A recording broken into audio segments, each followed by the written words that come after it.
নমস্কার। আজ গুরুচক্রে পাঠ করব রোহিণী কুমার মজুমদারের লেখা থেকে শ্রী শ্রী রাম ঠাকুরের কথা।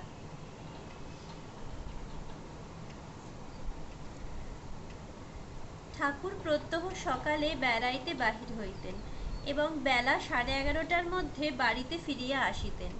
তাহার ভোগের পরে বাসার সবাই আহার করিত। একদিন তিনি বেড়াইতে বাহির হইয়াছেন, 1টা বাজিতে চলিয়াছে, ঠাকুর গৃহে ফিরিলেন না। সকলেই চিন্তিত হইয়া পড়িয়াছে। আমি একটা সাইকেলে করিয়া ঠাকুর যে সকল স্থানে যান প্রত্যেকটি স্থানে অনুসন্ধান করিলাম, কোথাও তাহার খোঁজ মিলিল না। ঠাকুরকে খুঁজিতে খুঁজিতে প্রায় 3টা বাজিয়া গিয়াছে, ঠাকুরের সন্ধান নাই। বাসায় ফিরিলাম। বাড়ির সবাই অভুক্ত রহিয়াছে, সবাইকে আহার করিতে বলিলাম। আমি নিজে কিছুই আর আহার করিলাম না। বড়ই চিন্তিত ও উদ্বিগ্ন মনে কেবলই ভাবিতে লাগিলাম, ঠাকুর কেন আজ কাহাকেও কিছু না বলিয়া চলিয়া গেলেন। আমি তো ঠাকুর কোথাও যাইতে চাইলে কখনো বাধা দিই নাই। সেদিন বিকালে আর ক্লাবে খেলিতে যাই নাই। একখানি ইজি চেয়ারে বসিয়া সিঁড়ির দরজার দিকে চাহিয়া আছি। কেবলই মনে হইতেছে কখন হয়তো ঠাকুর এই সিঁড়ি বাহিয়া উপরে উঠিয়া আসিবেন। একইভাবে বসিয়া আছি। ঠাকুর ছাড়া অন্য কোনো চিন্তাই আর মনে আসিল না। ভাবিতেছি, ঠাকুর যদি না ফিরেন তাহা হইলে কি করিব, কোথায় যাইব। সন্ধ্যা উত্তীর্ণ হইয়া রাত্রিও শুরু হইল। চতুর্দিক জ্যোৎস্নালোকে প্লাবিত। ঠাকুর ঘর হইতে ভোগারতির সুমধুর ঘণ্টার ধ্বনি কানে আসিতেছিল। মনটা দুঃখে এত ভারাক্রান্ত ছিল যে ঠাকুর ঘরে যাইতে ইচ্ছা হইল না। ঠাকুরের জন্য ব্যাকুল নয়নে পথের দিকে এক দৃষ্টে চাহিয়া রহিলাম। রাত্রি প্রায় 8:30টার সময় দেখি কে একজন খালি গায়ে মাথায় একটি হাঁড়ি লইয়া ধীরে ধীরে উপরে উঠিতেছেন। অবাক হইয়া দেখিলাম তিনি অন্য কেহ নন, স্বয়ং আমার আরাধ্য দেবতা শ্রী শ্রী ঠাকুর। ঠাকুর তাহার খদ্দরের চাদরটি বিরান ন্যায় জড়াইয়া মাথার উপরে দিয়াছেন। তাহারই উপরে একটি হাঁড়ি বসাইয়া সযত্নে 2 হাতে ধরিয়া আছেন।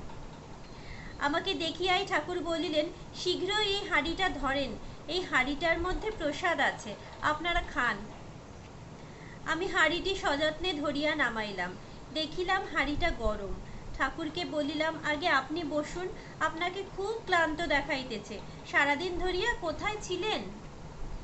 ঠাকুর বলিলেন, আমি বহু দূরে গিয়াছিলাম, এই স্থান হইতে প্রায় 14 মাইল দূরে, যেখানে রাম জনকীপুরে সীতাকে বিবাহ করিতে যাইবার পথে এক যজ্ঞ করিয়াছিলেন, সেইখানে গুরুদেব তাহার সগণ সহ এক মহোৎসব করিতেছেন।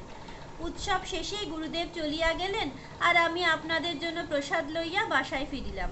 সে স্থান এখান হইতে বহু দূরে, তাই আমাকে খুঁজিয়া পান নাই।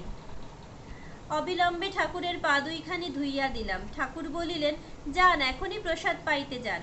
ঠাকুরের ভোগের উদ্যোগ করিলে তিনি বলিলেন, আমি মহোৎসবের প্রসাদ গ্রহণ করিয়াছি, আর কিছু প্রয়োজন নাই। অবাক হইয়া দেখিলাম যে সেদিন তিনি পানও খাইয়াছেন।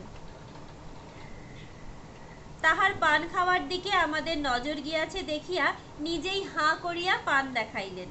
সেদিন ঠাকুরকে খুবই প্রফুল্ল দেখাইতেছিল। হাঁড়িটি কানায় কানায় ভর্তি ছিল।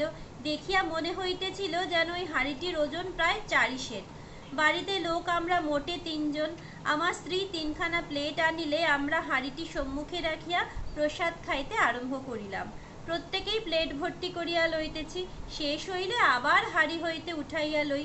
অতি অল্প সময়ের মধ্যে হাঁড়ির সমস্ত প্রসাদই আমরা 3 জনে শেষ করিলাম।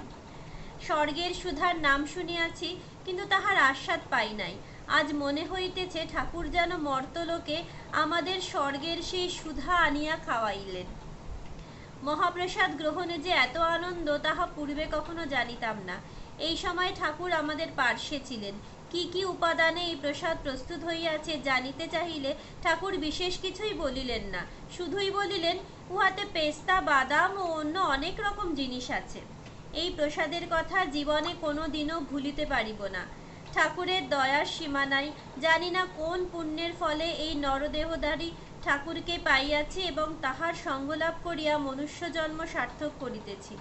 জয় শ্রী গুরু, জয় শ্রী রাম ঠাকুর।